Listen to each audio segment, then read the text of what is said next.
Hello, I'm Dane DiFebo, Museum Educator of the National Civil War Museum here in Harrisburg, Pennsylvania.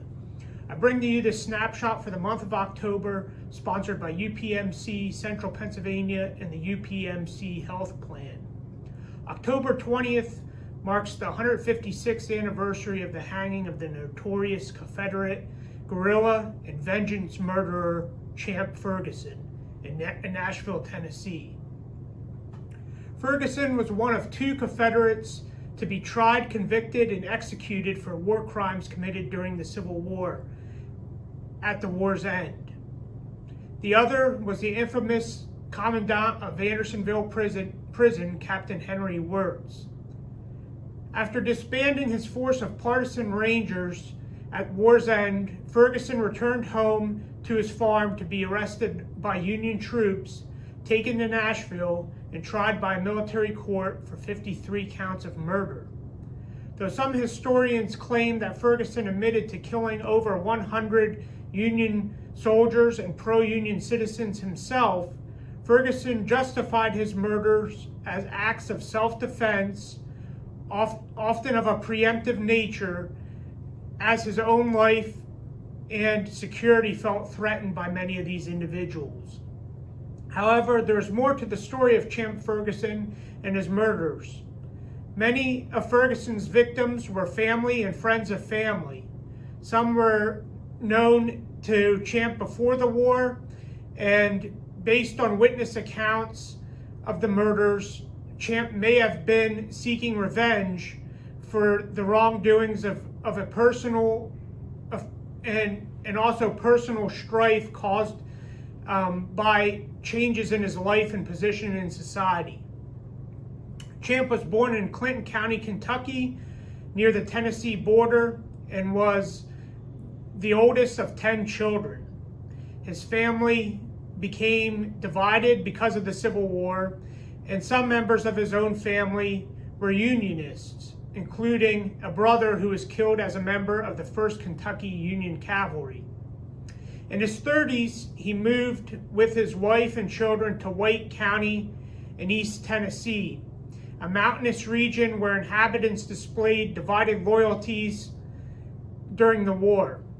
Champ justified his service to the Confederacy based on the claims that Confederate officials offered to ignore an 1858 murder charge of a Fentress County, Tennessee constable that Ferguson had killed as part of a feud in return for his service to the Confederacy. Additionally, local tradition claims that Union soldiers may have raped or publicly humiliated his wife and daughter, which was a story that Ferguson denied.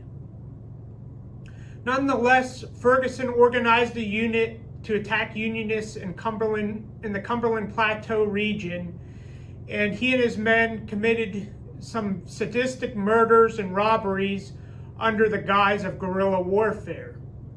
Ferguson was accused of killing 12 Union soldiers, most of which were wounded and remaining on the battlefield in the October 2nd, 1864 Saltville Massacre in southwestern Virginia.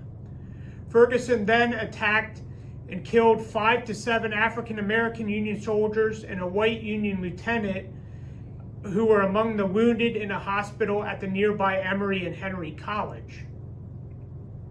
The most gruesome and poignant murders that Ferguson committed during the war involved his Bowie knife, similar to this one here, and the legends of Ferguson's murders may exaggerate his use of it as a tool in decapitating prisoners and also elderly and bedridden Union men.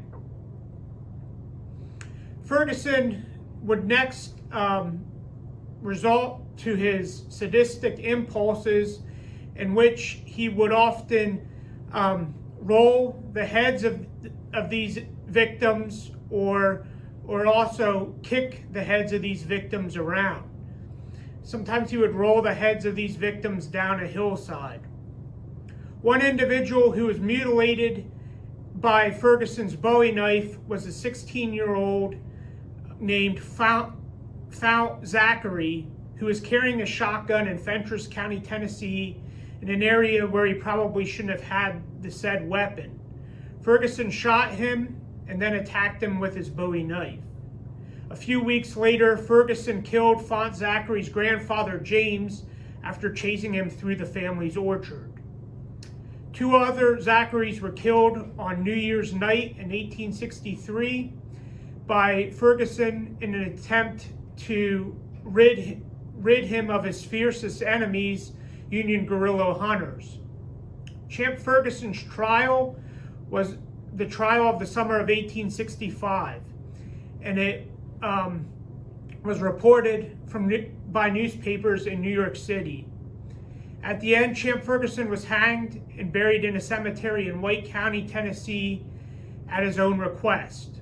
However, those who believe the legend surrounding Champ Ferguson and his death claim that the U.S. Army helped him escape his hanging, hid him in his coffin, and transported him to modern-day Oklahoma to assume an identity as a rancher, because others who have committed similar crimes were given parole for these crimes.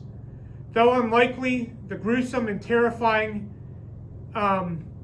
exploits of Ferguson remain a dark chapter in Civil War history, which are ripe for storytellers to pick from. Thank you for listening to this National Civil War Museum Snapshot.